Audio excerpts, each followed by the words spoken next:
அஸ்ஸலாமு அலைக்கும். Welcome to my channel. நம்ம சேனலில் இப்போ என்ன பார்க்க போகிறோம், சூப்பரான அவரைக்காய் பொரியல் எப்படி செய்யணும்னு பார்க்கலாம் வாங்க. இப்போ பாருங்கள், அவரைக்காய் எடுத்து நறுக்கி நல்லா வாஷ் பண்ணி வச்சுருக்கேன். பாருங்கள், சின்ன சின்னதாக நறுக்கி வாஷ் பண்ணி வச்சுருக்கேன்.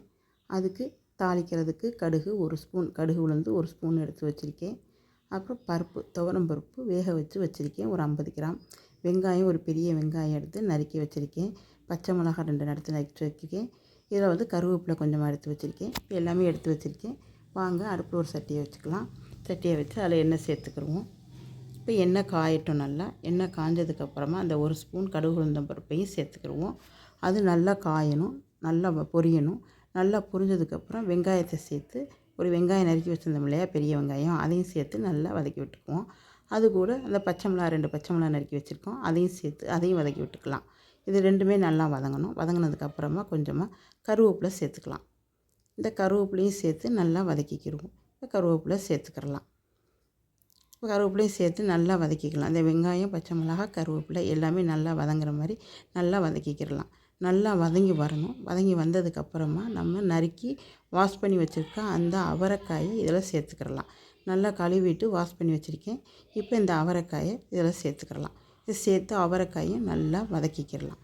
இதை கொஞ்சம் கொஞ்சம் கொஞ்சம் கொஞ்சம் கிண்டிக்கிட்டே இருக்கணும். கிண்டிக்கிட்டே இருக்கையில் கொஞ்சமாக தண்ணி இல்லாமல் இருக்கும். அப்போ கொஞ்சமாக தண்ணி சேர்த்துக்கலாம். வேணுங்கிறப்ப கொஞ்சமாக தண்ணி சேர்த்துக்கிடலாம். தண்ணி சேர்த்து அதை திருப்பி கிண்டி விட்டுக்கிட்டே இருக்கலாம். கிண்டி விட்டு கொஞ்சம் கொஞ்சமாக கிண்டிக்கிட்டே இருந்தோம்னா நல்லா வதங்கி வந்துடும். ரொம்ப சூப்பராக இருக்கும் இந்த அவரைக்காய் பொரியல். ரொம்ப நல்லாயிருக்கும். பருப்பு சேர்த்து செய்கிறது, தேங்காய் பருப்பெல்லாம் சேர்த்து செய்கிற இந்த அவரைக்காய் பொரியல். இந்த அவரைக்காய் பொரியல் ரொம்ப சூப்பராக ஜம்முன்னு இருக்கும். சாப்பிட்றதுக்கு ரச சாதம், சாம்பார் சாதம் எல்லாத்தோடும் சைடிஷாக சாப்பிட்றதுக்கு ரொம்ப நல்லாயிருக்கும். இந்த அவரைக்காய்க்கு தேவையான அளவு கல் உப்பு சேர்த்துக்கலாம். இந்த கல் உப்பையும் சேர்த்து இந்த அவரைக்காயை நல்லா வதக்கி விட்டுக்குவோம்.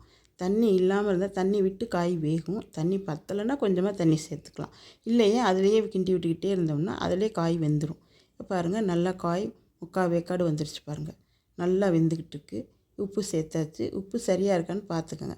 பத்தலைன்னா கொஞ்சமாக தண்ணி சேர்த்துக்கலாம். தண்ணி சேர்த்து வதக்கி விட்டுக்கலாம். தண்ணி சேர்த்து நல்லா வதக்கி விட்டு சுள்ள கிண்டணும். அது தண்ணி எல்லாமே வற்றி வரணும். வற்றி வர விட்டு அதில் நம்ம வேக வச்சுருக்க அந்த துவரம் பருப்பை நம்ம சேர்த்துக்கிடலாம். அந்த துவரம் பருப்பு ஒரு 50 கிராம் எடுத்து வேக வச்சுருக்கேன். அதையும் சேர்த்துக்கலாம். அதையும் சேர்த்து நல்லா வதக்கி விட்டுக்குவோம். இப்போ தண்ணி எல்லாமே வற்றி வரணும். இப்போ தண்ணி எல்லாமே வற்றி வந்துருச்சு.